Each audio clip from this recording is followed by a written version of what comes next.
Good morning everybody, and once again welcome back to the channel. In this particular hands-on video, I would love to show you how you can leverage Apache DataFusion Comet on AWS EMR. I will show you how to configure your EMR cluster with Apache DataFusion Comet and how you can accelerate your Apache Iceberg read queries. So this guide will focus on how you can get started. Without wasting any further time, let's get started. Alright, so before I begin the lab, last night I wrote this detailed blog which has all the steps and scripts. Again, it explains everything that I'm gonna do in the video. But again, in the video, I usually take to explain you things in a much easier way. Okay, so if you do not know what is DataFusion, first of all, I'll just go to the official website and hopefully reading here makes sense. It's a high performance accelerator for Apache Spark, right?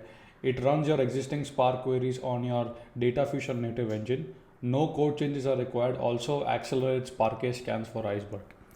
So hopefully this gave you a good understanding and example. And now we're gonna get started with the lab. So I'm gonna go straight into the code base and I'll explain you. For this, I'm gonna be using the EMR, I think EMR 7.13, which comes with Spark 3.x, right? So first of all, you basically need a Bootstrap script, right? So when you are installing the DataFusion jar files, right, you want to ensure that these are configured across all the nodes, right? Not just master node. So hence this is super important.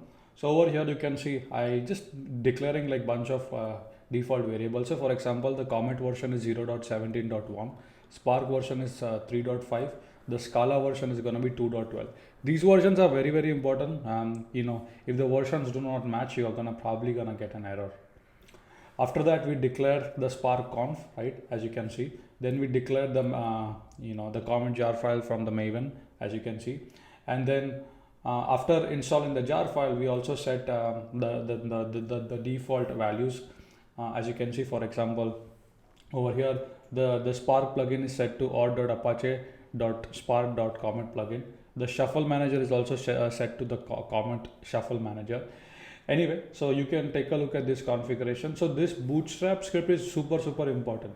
This script will ensure that your Comet DataFusion is configured on the EMR.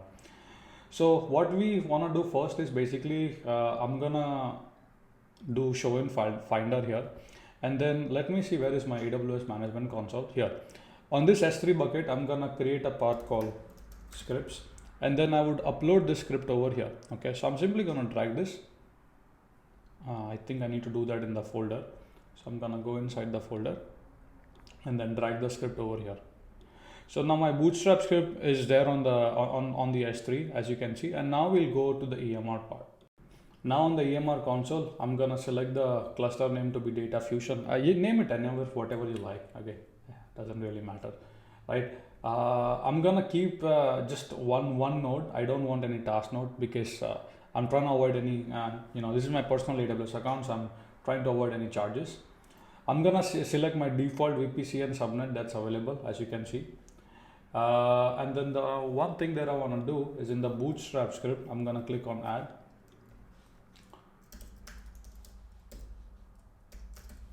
And then I'm gonna paste the S3 path for my Bootstrap script. So I'm gonna copy here, paste the path here, click on add Bootstrap script. Let's verify if the script was added correctly. Yeah, I can see the script has been added now. And then of course select your SSH key pair. I will probably select from my past project. I have this key called Spark Gluten from my previous project. Service role, I'm just gonna leave everything to default, and now I'm gonna create the cluster. So now you can see my cluster is in the creating state. So I will simply wait at this particular point.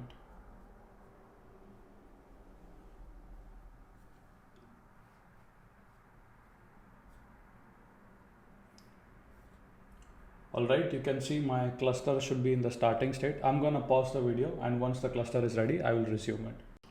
So my cluster is finally in the ready state. As you can see, it is waiting now, which means I can go and fire commands. So let's take a look at the next step. It's relatively simple, trust me, it's not that difficult. So I'm gonna SSH into my cluster at this point. This is my IP address. So you can see, I can see the EMR, which means I am now inside the cluster. Now I will switch the user as Hadoop, sudo su Hadoop. Now I am logged in as a Hadoop user. Okay. After that, I will create this file called verify comet iceberg.py, as you can see, using Nano.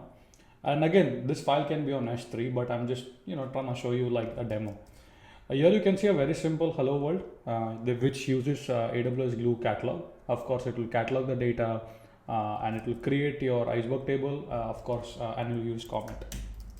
So I have created the data or the Python file on the machine.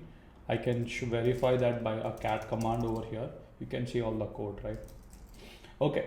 At this point, the code is there. Now I'm gonna set bunch of variables. I'm gonna set Java home. Okay. I'm gonna set the catalog to Glue, engine to Comet, because I wanna use that. After that, I'm gonna set up all the jar files that are needed for this. Okay. So I'm gonna do that. And now I can simply fire up my Spark submit command.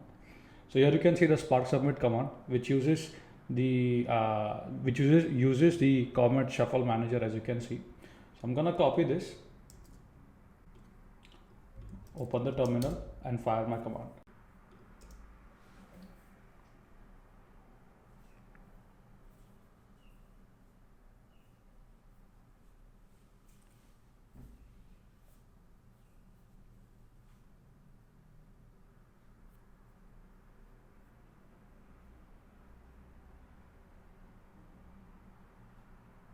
So the job is running at this point.